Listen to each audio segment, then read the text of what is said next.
Hi, I'm Sister Simone Campbell. I'm the Executive Director of Network, Lobby for Catholic Social Justice, and have the distinct honor of being the leader of Nuns on the Bus. And today, in our virtual tour, we're here in Chicago, where we're going to hear from 3 different agencies who work to serve the needs of the undocumented minors and young adults. I am really excited about this conversation because we all know that the issue of immigration is one of the most challenging issues of our time. So let's get started. Let me welcome my guests. We have 4 wonderful guests with us, Brother Michael and Sister Maya from the Viator House, I guess that's right, I hope, and Sister Pat from Bethany House and Kelly from the Young Center. So the way we're going to get started is Brother Michael is going to talk about the situation. Sister Ryan is going to talk about the work of the Viator House. Sister Patsy is going to talk about their work at Bethany House. And Kelly is going to give us the lowdown on the challenging legal issues that they work with. So let's get started. Brother Michael, why don't you introduce yourself and give us a little context for the conversation that we're going to have. Sure. So my name is Brother Michael Gosh. I'm a Viatorian and one of the co-founders of Viator House of Hospitality. Thank you for everyone who's tuning in, because this is really important, I think, very important, a national issue that we should be talking about. What we're really focusing on today are unaccompanied immigrant children, as opposed to children separated at the border. These are kids who travel here on their own, unaccompanied by an adult. They come from all over the world. What happens when they get to the border, after they pass a preliminary credible fear interview, Border Patrol has 72 hours to turn those kids over to the custody of the Department of Health and Human Services, and within that department, the Office of Refugee Resettlement. These kids are asylum seekers. They're not refugees, and if we have time, we can talk about the difference later. Right. But once they come into that custody of ORR, Office of Refugee Resettlement, ORR is then mandated to find housing for these kids in shelters throughout the United States. Some are for-profit, some are not for-profit. When these kids go to these shelters, if they cannot be reunited with their family members or with friends or in foster care or with a sponsoring organization, then on their 18th birthday, ICE comes, pats them down, shackles them, puts them in a van, and takes them to adult detention, oftentimes housed in county jails. And that's where Bethany House and Viator House step in. We are post-18 placement programs. We do not work with ICE, but we write letters of support to ICE to get these kids out of youth shelters. And Sister Ryo will talk about the work of Viator House for the young men who come to Viator House. Sister Ryo is one of the case managers, and she can talk about the services we provide and give you a sense of some of the young men who are at the house and what they face. Wow. Thank you so much, Brother Michael, for the summary of the situation. I have to say, I hadn't really thought about what happens when young kids, teenagers, age out, and then what happens to them. I mean, that's a chilling thought, because they're not that much older the one day after their birthday. They're still young. Oh my gosh. Sister Raya, please tell us about the services that you're able to provide and how you help keep these young men safe. Yes, my name is Sister Rayo. I am from the Society of Helper, and I was able to join Brother Michael at the very beginning of this project, and I am very fortunate for being here. When our kids are referred to us, either through the lawyers, the Young Center, or mainly, word of mouth, we have an interview. Right now, when we are out of the state, we do an interview over the phone or a video call or things like that. And it is important for us to have that first contact with the kid, because they are afraid. At that moment, they fear of everything. They think we are part of the government. They think we are going to reveal their secrets and things like that. So we meet one-on-one when there was no pandemic. It was really nice to go to the shelters and sit with them so they can see us. and we try to find out the general information from them. And they also have the opportunity to ask questions. So when we present them ourselves as not having nothing to do with the government, and also that they will be free once they are with us, their faces change completely. So as we go over explaining the house, they are more interested, and they kind of show that there is someone who cares. They already have that experience at the shelters, because everybody speaks bad about being detained, and it's true. Detention is not good for anybody. But when they feel the care and concern of the case workers, the advocates, they feel treated differently. It's the first time they feel that they are children and that they can enjoy a hot meal, a warm bed, and things like that. So once we have the interview, we are supposed to decide whether the kid comes with us or not. But to tell you the truth, we never turn down anybody. It's just for us to know that we have the skills to support a particular kid, because we are not a licensed place. We don't have really psychologists, and so we are a little limited, but we have taken everybody so far. And if we have a talk and we approve the case formally, and Brother Michael sends a letter of support to the agency who referred the young person, and then we move towards bringing them here on the day of their 18th birthday. So by then we already know which case manager is going to work with this particular kid, and then we start to create a relationship. More than anything, that's the first step, that they feel comfortable at home. I even tell Brother Michael, let's wait a couple of days before we do an intake, because they are just new to everything, to everybody. And then we start sitting down and we tailor their cases as individual as they are. Every case is not the same. We may have similar program where this kid can fit with this one, but every kid is different. Every culture, their language, their inclinations, their needs. We have all these big dreams for them, but at the end of the day, they decide. What. Like, I have a kid from Guatemala, and I tell him, "You are so intelligent. Can we put you in school?" He said, "No, sister. I need to pay my debt. I have a big debt back at home, and that's my priority. I like to study, but I cannot do it right now." And it's so hard to see him going to work every day and sending every penny back at home because he needs to be debt-free.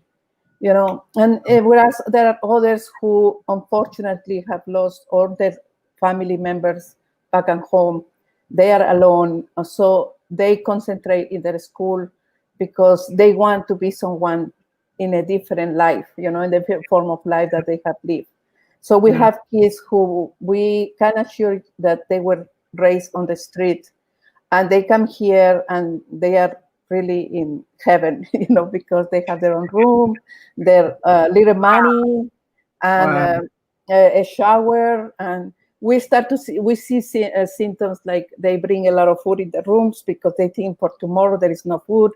And little by little, they start to realize, no, you will have food tomorrow. Don't worry about it. Try to keep your room clean. So we offer them school services, medical services. Sister Ryle, yeah, can I ask, how many beds do you have? How many young people can you accommodate right now? Well, we have for 21, right? Wow. But we have created extra rooms from offices. So we are able to accommodate up to 25 if needed. Always keeping them safe. In terms of the fire and things like that. But we have been able to accommodate 25 because of the need. There is such a big need for these young men who, I think men are difficult to be welcome with families, because they feel threatened. They might be bad people, maybe women have a relative or a friend, and they are easier to find places. But Sister Pat will tell us more about that. But we realize that the male, and even when they move out, they have a hard time to accommodate with a friend. And if they have a partner, a girlfriend, the girl finds a home or with a friend, but not the male. You know, and I understand. You know, they don't know them, they feel threatened or things like that. But yeah, we could accommodate up to 25, and we have been able to see graduates from high school.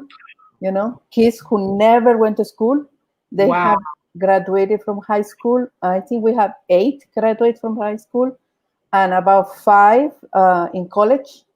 We only have 1 left in the house in college, but the others are continuing with their education as where they are, you know. So those are really nice feelings. They give you a nice feeling. But I wanted just to share briefly a similar one story that may not be successful because his case is frozen. You know, we have kids who have been here for us from almost the very beginning, and their legal cases are still frozen. There is nothing happening for them. And this young man from Guatemala suffered a lot of emotional issues.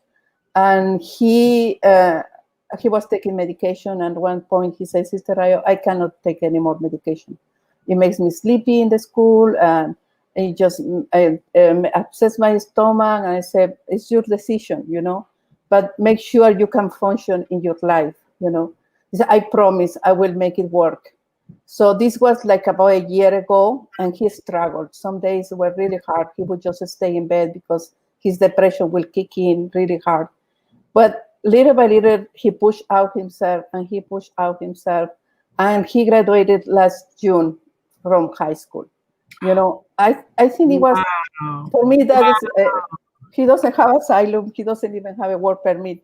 But this kid is thriving, you know. And yesterday, I entered into a room, and I saw him tutoring a kid from Guinea who is learning Spanish. And he was like a big teacher tutoring in his Spanish class to the kid in Guinea. You know, it's just so sexual to see them, how it's not thinking about only themselves, but also thinking about others.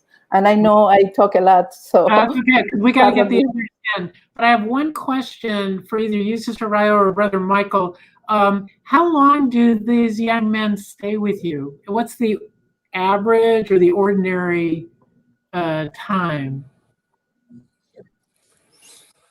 We opened up in 2017, and we've had 66 kids come through from 18 different countries. And I think that's important because a lot of people think they're just from Central America. The majority of our kids are Muslim kids from Africa and Asia. But we have had kids with us since the day we opened. So typically we've had kids stay with us for 3 years. We've also had kids stay with us for 3 nights. It all depends. It depends if they find family or friends here in the United States that they didn't have access to while they were in youth shelters. If they went to a youth shelter and like a couple of days before their 18th birthday, the youth shelter didn't have enough time to vet where the kid was going to go to. And so the kid comes to us, he says, look, I have a family member, this is who it is, I feel safe. And we talk to that family member. And if the kid, once they come to us, they're free, they make their own decisions. If he really wants to go, then he can go. So right now we have 20 in the house. We're getting someone from Tucson tomorrow and someone from Dominican Republic on Wednesday. So we'll be at capacity again with possibly taking in more kids if we can turn these extra offices into rooms. But it varies depending on the child's need. Wow. Wow. What an elastic thing hospitality is, and how important that sense of welcome. And Sister Rayo, as you talk, I can really hear the importance of the relationships that you all create. Wow. Okay, thank you for the overview. Now let's go to Sister Pat, and then we'll come to Kelly, who's going to talk legal stuff. Sister Pat, talk to us about Bethany House. Okay, I am Sister Patricia Crowley. I'm a Benedictine from Chicago, and in 2017, I offered to be a volunteer for Viator House and went to an event, and someone asked about, what about the women? And I said I would help. And I ended up sending out an email to a number of my contacts. I had been in leadership, so a number of my contacts in other communities. And I think 20 some people came to the meeting, and from there, it's history. That was in February of 2017. We opened in October of 2017. There were 30 some members of different religious communities of women that originally funded, plus a couple of communities of men. We were located out in the suburbs until last December, and now we are in the city of Chicago. We've had 47 young women, and originally we were thinking that it would just be young women, but it turns out that we've also had 9 children, because that was the need of the young women. So yes, so we've had little ones. Right now we do not have any little ones, but we have had 9 of them, and they have been from 17 different countries. So it's it's not the same countries that Viator House has. Right now we have Pakistan, Honduras, Guatemala, Ethiopia, Eritrea. There's one more.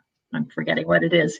But we have a number of, Congo in Africa, and also Nigeria. And so the young women face issues that are different. I would categorize it under trauma. Many of them, in order to come to the United States, have been trafficked, and at the border they're turned over to ICE. And so the trauma that they have, and many is great, and many of them have come through the jungles, and any of us could talk about that, but it's a long, dangerous, treacherous path for them through many countries, through many terrains. And for young women, it also presents many dangers in terms of being vulnerable, sexually, harassment, whatever. So we've tried to, the board of Bethany House is 9 representatives from different religious communities. And we've tried to really make it a home. And as Michael and Rayo said, it varies how long they stay with us. I remember one girl who was separated from her father, I believe from Mexico, and the father and an older sister were sent to detention and then released because they had reason to be. And this young woman was put into children's detention and then released to us, and really just for one day. And then we got her to California. So, and another, her spouse was in North Carolina.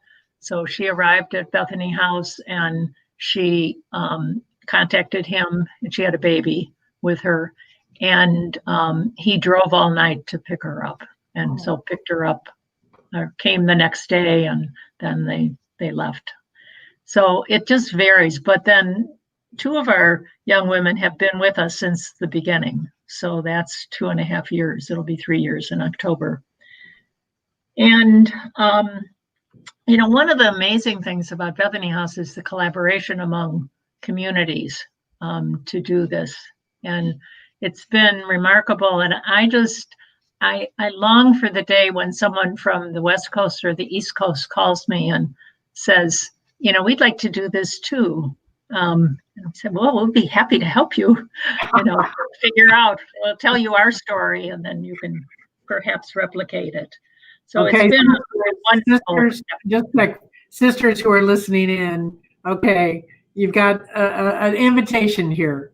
There's more need than what Bethany House or actually Viator House are able to do. So think about it. You might be called. Who knows? Right. Thanks for that. Yeah. So it's good. So I'm grateful for this opportunity to talk about our story. The stories of the young women are amazing. And I could tell you one.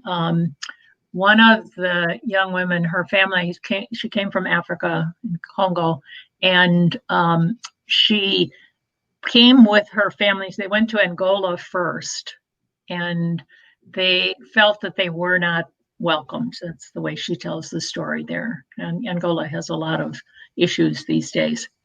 And so they went to Brazil. The father and she went to Brazil, and they then started to take the journey northward to the US border. And on the way, and the mother and the son stayed back in Africa so that until they could make the journey. And on the way, the father drowned in the Rio Grande. And so this young woman at the age, I think, of 16, made the rest of the journey herself and then went into children's detention and then came to us. And, so she had a tremendous trauma to deal with in that. Oh my God. Amazing young woman, but resilient to survive.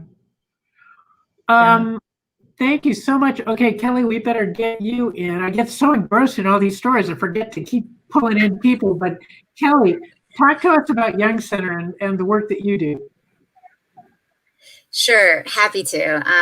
Again, my name is Kelly Cribbs. I'm the managing attorney of the Chicago office of the Young Center for Immigrant Children's Rights. We're a national organization with 8 offices around the country, but I'm the lucky one who gets to work in Chicago with my good friends at the Viator House and Bethany House.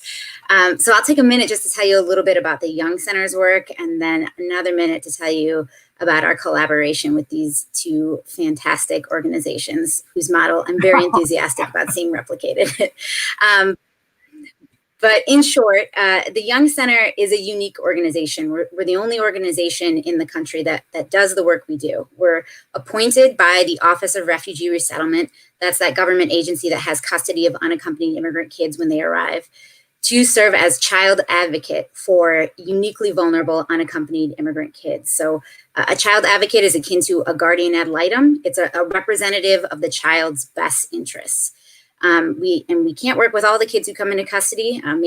Hopefully our capacity will be expanded that way someday. But right now we're appointed to a handful, more than a handful, but a number of kids in custody who've been identified as particularly vulnerable, many of whom are youth who wind up at Bethany House or Viator House because they came here to the United States and are truly, wholly, completely unaccompanied, have no one in this country to care for them or provide for them, which is not the case for all unaccompanied kids. Many kids come here because they're trying to reunify with family, or they do have family members who can care for them. But there are some children who really do not have anyone to serve as a caretaker or to shepherd them through a very new and very different life here in the United States.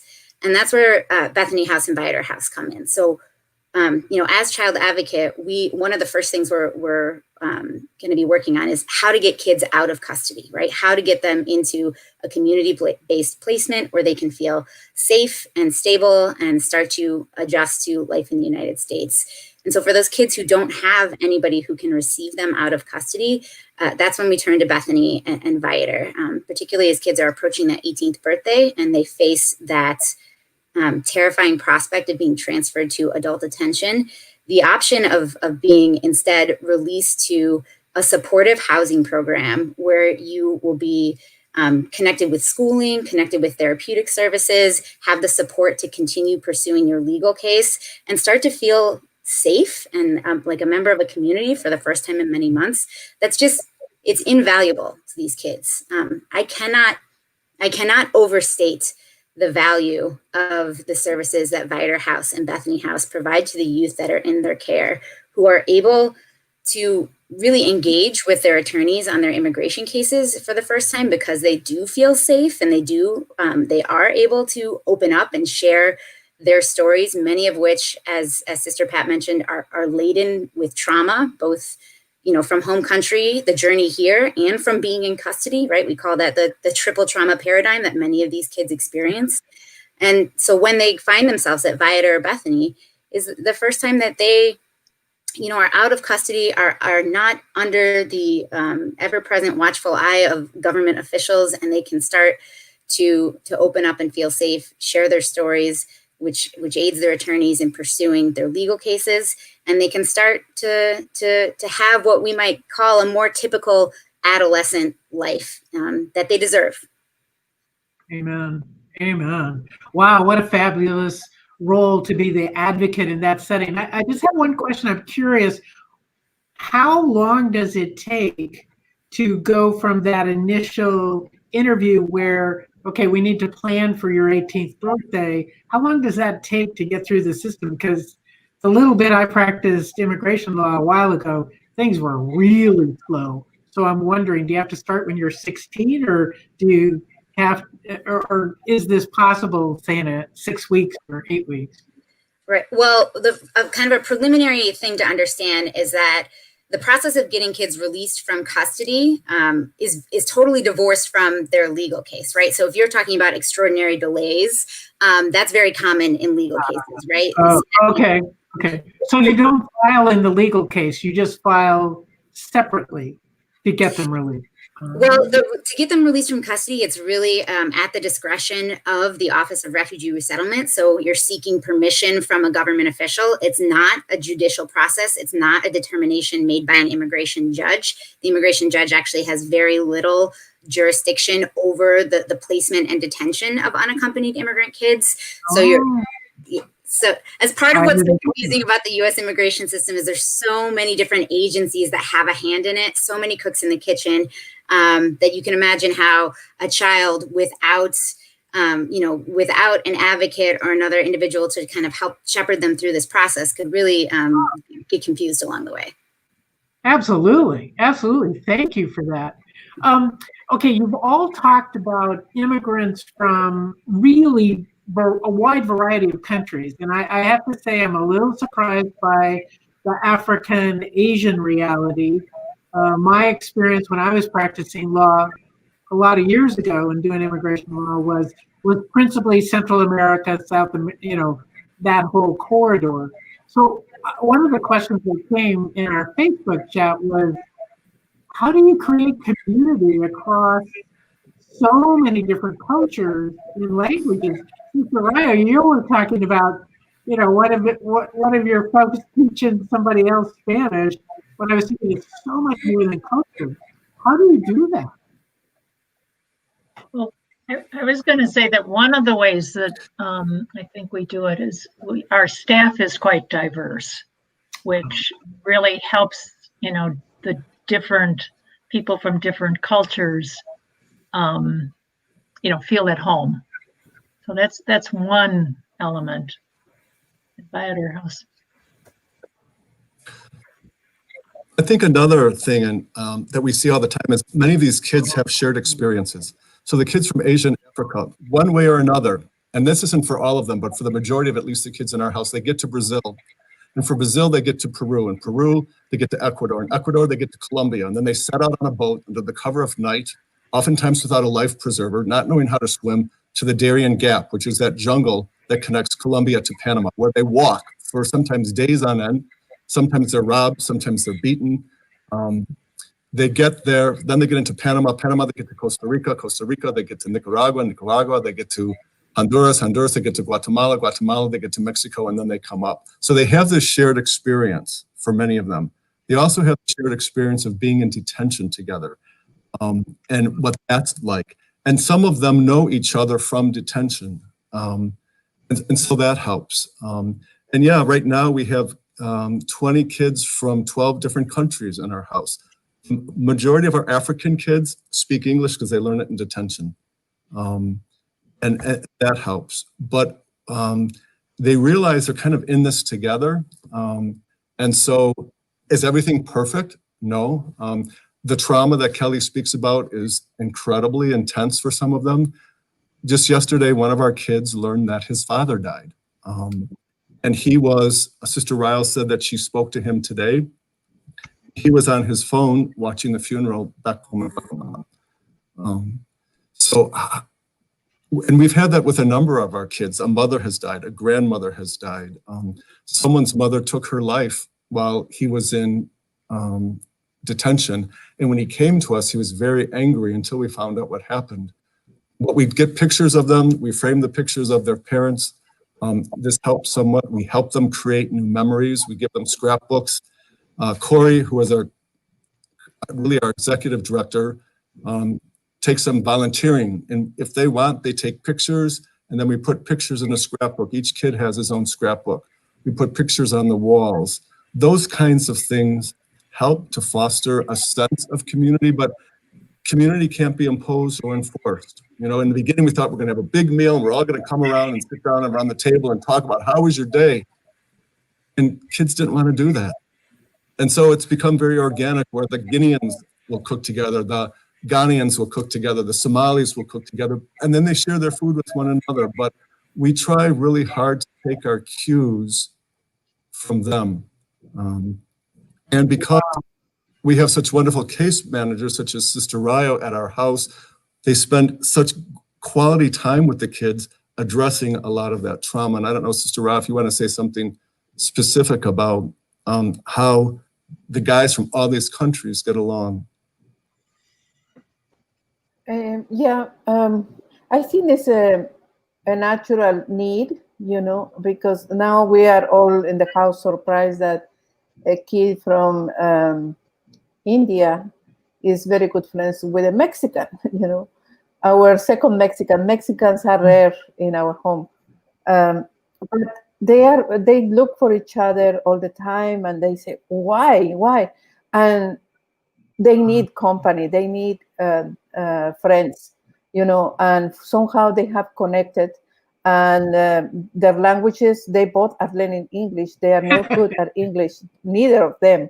But how they communicate, and you see them taking walks, and you see them eating together, looking for each other. They're in different floors, I believe, and they are always in their rooms with each other.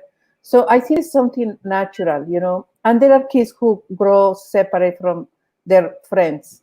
And that's when I tell Brother Michael, our kids have outgrown the house. They need to move on, but they don't have yet their cases settled. Just like any other young man at 21, they want to have their own home, their own apartment. They can't, because they still don't have a work permit or a job, that could sustain them.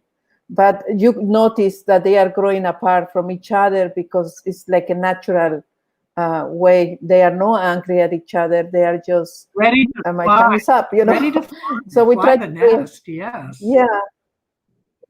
Yeah. And many times we find ourselves raising them, because not because they are 18, the raising period has ended. It's a different type of raising them and helping them to learn the culture and without losing them, because we are different immigrants in the staff. We know what it's like to be in a different country, so we protect our cultures, but we are not oblivious about learning the American culture. We are completely strong about learning the language, respecting the customs, things like that. But we also protect their cultures. We encourage them to do that. So that's also another way of helping them navigate the intercultural experience in the house, and with one another and with us too. Sometimes I feel them a little resented at the beginning with me as a Mexican. And when I dig a little bit, I realize that they have a bad experience in Mexico, and then it is my job, just to start creating new memories, about Mexico, with food, with friendliness. But I understand, if they were mistreated in Mexico, of course, they are going to say, oh, all Mexicans are like this, So I just need to find my way to overcome that impediment. Wow. So, yeah. What an important service and awareness of the deeper cultural stories and about growing up and maturing. And oh my heavens, I hadn't really thought about both the trauma and the ordinary growth patterns that your young people are going through. Wow. And many of them have missed being teenagers, I think Michael said too. And so, sometimes you have a bit of rebellion or longing for independence when they're not quite ready for that. That happens. One of the other ways that we try to build community, we envisioned, of course, that they would sit around a table and share a meal when they came. That's not where they're at. Never mind. But we offer, they share a lot of videos and music that the girls, love that. Sometimes volunteers come in and do makeup, that kind of thing, and they enjoy that. Also, our executive director, Darlene Gramigna, takes them on field trips. If anybody wants to go to a concert, of course, now with COVID, that's a challenge, but, concerts downtown Chicago or to a summer house for overnight. So, just trying to vary and give them some experiences of what life is like, but they're safe, Yeah. So. I was also thinking, Sister Pat, as Sister Ryo was talking, that that if you have little kids in the house, I wonder, does that help? Oh, it does. Yeah, because the others help sometimes. Sometimes they don't want to, but at times, it helps to bond. And sometimes the other young women are a little bit better with childcare than maybe the mom is at that time. So, there can be some tension around it, but there's also a building of relationships. Oh, that's great. That's great. Kelly, I'm curious, does it, do you find your work different when you're working with young people from different countries and different cultures? Does that make a difference in your work also? Well, one of the main ways, that we've kind of hinted at in which it makes a difference is the language barrier, right? I speak Spanish. So for, when I'm working with the kids from the Central American countries or from Mexico, it's much easier to get to communicate and to build rapport. Working with kids from other countries that don't speak Spanish or English, we're often working through telephonic interpretation, which is really, it hampers the rapport building process. It hampers communication, but it's better than the alternative.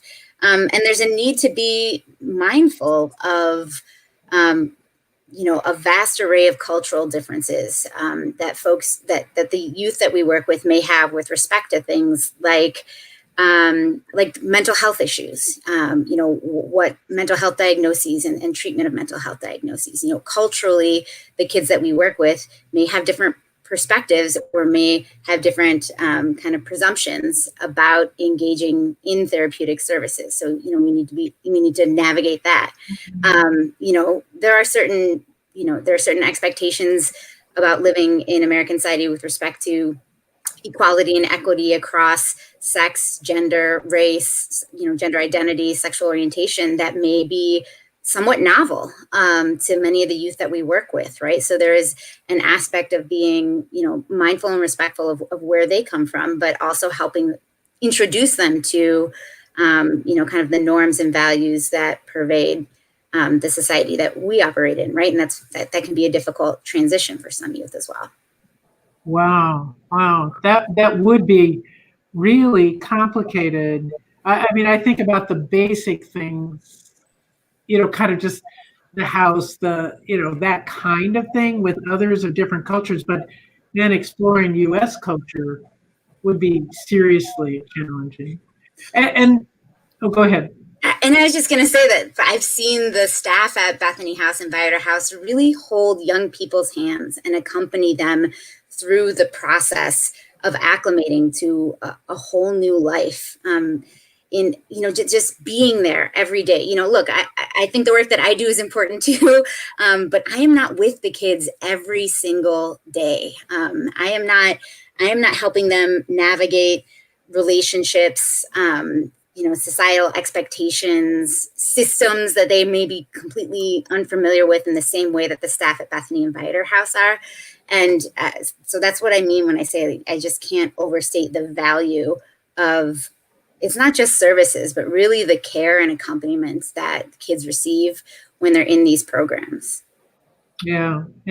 It makes me think of Pope Francis talking about encounter, how important it is, how community really is based in the encounter of the individual and connections. Well, go ahead, Brother Michael. Yeah. Just a couple of things. One, I was wondering why this young man, when he first came to Viator House, oftentimes would not look at me. And we were talking one day and he said to me, you know what? And he's from West Africa. He said, if I were back home, I would have to kneel on my ground and look down in order to address you. I'm not allowed to look at elders in their eyes. And so for him to be able to look at me and talk to me, joke around with him, Corey and I joke around with each other all the time. And for a lot of these guys, it's completely new. Another real issue, and thank God for Bethany House. We've been approached 3 times about accepting someone who is trans, someone who identifies as a woman, and they said, because he's a male, can he come to Viator House? Because of a number of our guys who are Muslim, who are pretty devout Muslim, someone who comes as a male but dresses as a woman, it would not be a good situation. But Bethany House has welcomed 3 young people, and thank God for them, because when you hear their stories of what happened to them on the journey or what happened to them in home country because it's simply not allowed, I'm very grateful to them. We had one guy at our house who is gay, and when I asked him why he came, because we know very little about the kids. The lawyers know, but we don't get into why they're here. That's their legal case. But he said, Brother Michael, people like me, they kill people like me back home. And I said, what do you mean? And he said, when you have a boyfriend, they kill people like that. The other thing is, for some of our kids, they come to us primarily at 18, but we have had young people in our house who were in adult detention for 2 or 3 years, because if they come to the youth shelters and they don't have documents, birth certificates that can be authenticated, and if they appear to be somewhat older, the youth shelters will take them to the dentist. Their jaws are scanned. And if the scan indicates that they could be 18 or older, regardless of their age, they are cuffed and taken to adult detention. And right now in our house, we have a young man who was in adult detention for 3 years. And he was released. He was deported back home because he did not have good representation. Another lawyer was hired. He was brought back, and we only have 2 guys in our house, but they're on ankle monitors because ICE has deemed them, even though ICE has worked with us, ICE has deemed these 2 young men threats. So these are, out of the 66 guys, these are the only 2 on ankle monitors. And it just makes no sense. So these are just a lot of the variables and dynamics that are at play, both right around the house. Wow. And thank God for people like Kelly, who will call us and say, there's this really vulnerable kid. He or she has no place to go. What can you do for him? Help. Yeah. Yeah, I make that call, and then Viator House or Bethany House moves mountains for these kids is really what they do. I love it. Having faith helps move mountains. I know. All right. Whoa, Sister Pat, I'm curious about the issue of gender and welcoming young people who identify as women, though they're in a different body. Has that been difficult for your residents, or have you been able to navigate that with your young women? Well, I think it's been a challenge in some cases. I think we've been able to navigate it. I'm trying to think, I think there's such a emphasis by the staff on individual differences and respecting, their gifts and celebrating who they are. Right. I think it helps to have more than one who's struggling with sexual identity. Right. I think that helped. I think, it was a hard decision when we first took the first one. Right. But I think it's luckily in the house we are now, we have 2 floors and more rooms. And so we're, everybody's able to have their space, which is really important. In the house we began in, it was much more, much closer contact. So I think, we will see how things go, but I'm happy that we're able to be truly welcoming to all young people. Oh my gosh. I'm so glad to hear it. And I'm glad you raised that, Brother Michael, because I think that's a layer of pain and complication that I hadn't thought of. Well, now I want to shift the conversation. We don't have a lot of time left. This conversation's just gone too fast. But I'm curious about the impact of the U.S. attitude towards immigration during this period that you've been open. Clearly you opened because of some of the detention policies and crises that were going on, or you opened simultaneously with them. And I'm curious as to how, not internally in the house, but how is the external community welcoming, supporting, responding to your residents and to the needs, because clearly there's a need for even more. So what do you think? We've been really fortunate. We never publicized where our house is to keep guys safe, because in the northwest suburbs of Chicago, there are pockets of really anti-immigrant feelings. But we're really lucky because Corey, who is our co-director, is also a priest, and he was president of a high school out here, and he preaches on Sundays at various masses. And we have and he has also founded Children of Abraham Coalition, which is a coalition of Muslims, Christians, and Jews coming together. So we have over 70 volunteers from various faith traditions who come to the house who are extremely welcoming. So that's a big help. And we have, I think, maybe 10 faith partners, which are churches, synagogues, and mosques that provide accompaniment for our young men, driving them to mosque or going to a gurdwara or going to a temple. So that helps with that. Yeah. And go ahead. No, I think I just stop there because I'll talk forever, and Sister know that about me, so I'm going to stop there. So I was going to just add on to that about volunteers. We've been really blessed with some very faithful volunteers.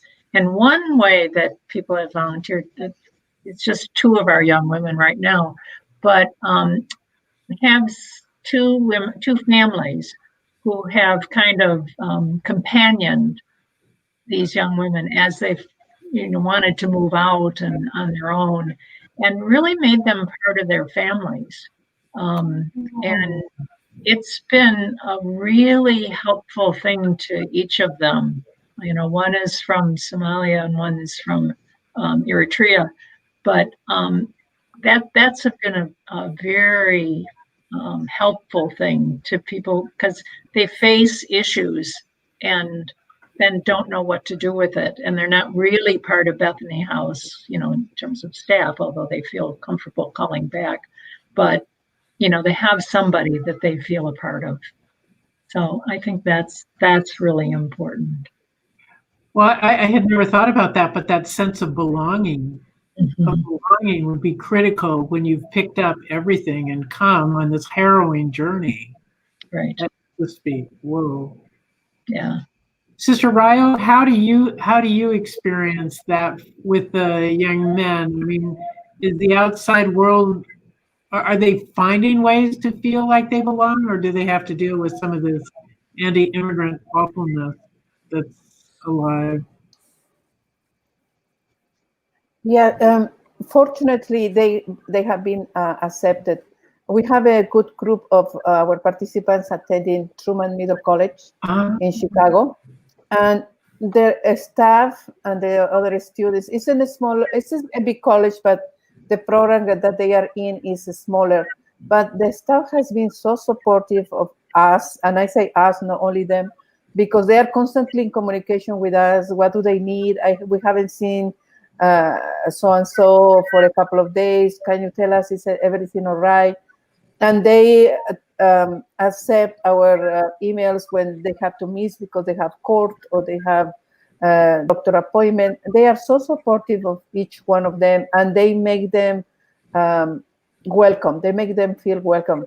And for me, school is not so much the academic, which is good, but it's a therapeutic experience for our kids because they feel kids again. They thought they will never go back to school, or they will never go to school for the first time, so going to school like other kids, who are also struggling about the same age for other reasons, and they feel affirmed, they had to get up like at 6 a.m. and travel before the pandemic, they travel for 2 hours to reach college.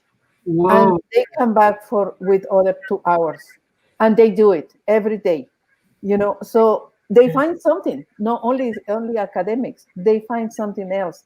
And the teachers, we haven't had any issue with the teachers about them. We have incidents, a couple of guys who say something wrong and we had to meet with the teachers, but it was very rare. Locally, the kids who go to high school, they are also in love with our kids, the teachers, they cannot believe so-and-so is in this country with this story, because the kids open up to them and they are grateful to be part of their lives at this moment of their journey. So we haven't had incidents of anti-immigrant feelings or racism that I recall. Maybe I blocked them, Brother Michael, but I don't remember anyone who has mistreated our kids because they are immigrants. That's good. A lot of our kids will listen to the news, especially the kids from Somalia. They listen to BBC. When I got to the house today, 3 of the guys from Guinea came up to me and said, "Hey, did you watch that debate last night?" They're very tuned in to, some of them coming from S-hole countries. Some of them are tuned into supporters of a certain president who don't want immigrants here. But I think it's important for them to talk about that. It's important for them to get that out so that we could say that's a segment of the population, but it's not the whole population. And for us, our number one rule is keeping the guys in the house safe. And every single kid, when he comes, gets a cell phone so that when he leaves the property, he always can get in touch with us and we can always get in touch with him. That's just really, it's crucial. Wow.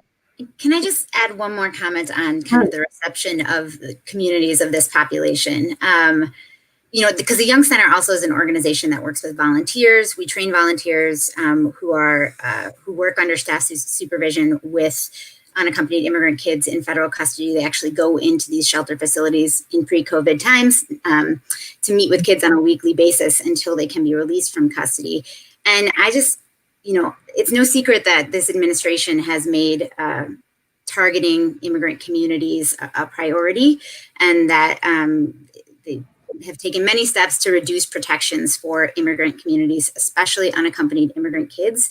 And I think people who are paying attention have taken note and have responded accordingly. We've seen over the past couple of years an outpouring of support, more people seeking to volunteer with our organization than we ever have before, more people being generous with their donations in a way that we've never seen before.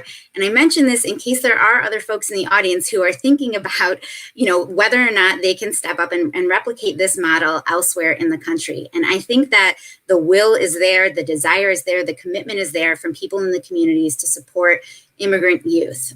So I just wanted to put that plug in. And it was an unpaid commercial announcement. I love it. We need that. We need that. That's fabulous. And a perfect way to lead to this last segment. We only have 5 minutes left. I am so grateful for this window on a whole different world that I didn't know about. And I'm sure that our viewers didn't know about. But I'm going to ask each of you just to kind of tell our viewers, what's your message for folks out there? Kelly, you kind of started it with you too to do it, but there may be something more, something aware, or just kind of an attitude that we need to carry, whatever it is. I would invite one of you to start and we'll just do it.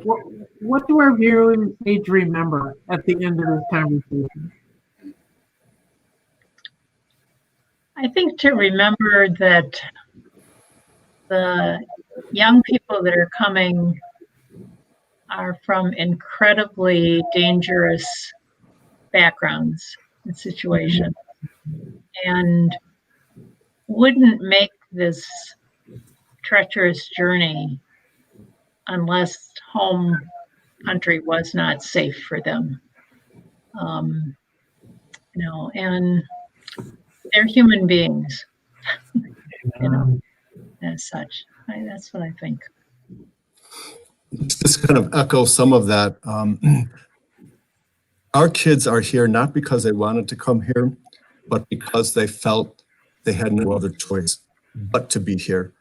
And their parents feel the same way. At the height, I think it was 2014, when so many unaccompanied immigrant children came here, there was a delegation that went to Guatemala, and they visited a village where a group of young people had left. And someone in the delegation asked a mother of someone who had left, well, how could you let your 15-year-old daughter travel to the United States knowing the dangers that could befall her?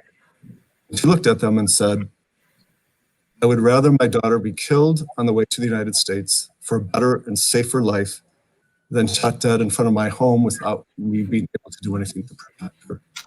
That's what parents, as they bless their children and send them on their way, that's what they're feeling. And the kids may not want to come, but they have no other choice. Amen. Amen. Thank you. Mr. Royo, what would you say? Yes, I would like our viewers to remember that we are all humans, and if we look different externally, that doesn't make us dangerous or intimidating. That we have a story, we have a family, we have a heart, strong values. And I just hope that wherever that you find someone different or from a different country, that you start journeying with them along. No, we are not guiding, we are just accompanying. And if we accompany each other, we can make our society better and make our country free from racism and all those sentiments that we have been facing recently. We are all humans. We are here to do good, and we want to be better in our lives. We are not here to hurt anybody. Oh, absolutely. Okay, Kelly, you get the last word. Well, since it's the last word, I feel like it's helpful to close with something of a call to action for folks out there wondering, what can I do? This is a community that I care about. This is a population that I want to serve. What can I do? And I just think there's so much from getting educated about these issues, staying informed about what immigration policy looks like these days, how it's changed for the worse in recent years and how it could change for the better, having difficult conversations with other individuals who may not quite understand these issues the same way that you will after you take that step of getting educated. There are so many organizations you can donate funds to if you have that, but if not, time and services. You can call your elected officials and let them know that these issues are important to you, to keep them at the forefront of their minds as they're engaged in policymaking in our nation's capital. So there's so much to do. I encourage folks who care about this community to start today and just pick one thing that you'd like to do to help uphold the rights of immigrant youth in this country. Amen. Amen. And our whole bus tour is themed, Who We Elect Matters. So let us remember that. We are in Chicago, so I can't say vote early, vote often. So make sure that, don't do that. Don't do that. But do vote. That's one specific thing we can all do. And I think your point, Kelly, that everybody's got something to do. And if we are indeed, as St. Paul says in the epistle, one body, we can act together. Up on the screen right now is where you can go and check out your voting information at network.turbovote.org. It has every state, every possible issue that you could face, and it can help you work through your voting requirements in each state. So thank you to you for the work that you're doing. Thank you for breaking open our hearts, and thank you for the call to action. We will continue to carry you with us in our virtual bus trip. So grateful for your service. Thank you so much. Thank you. Thank you. Thank you.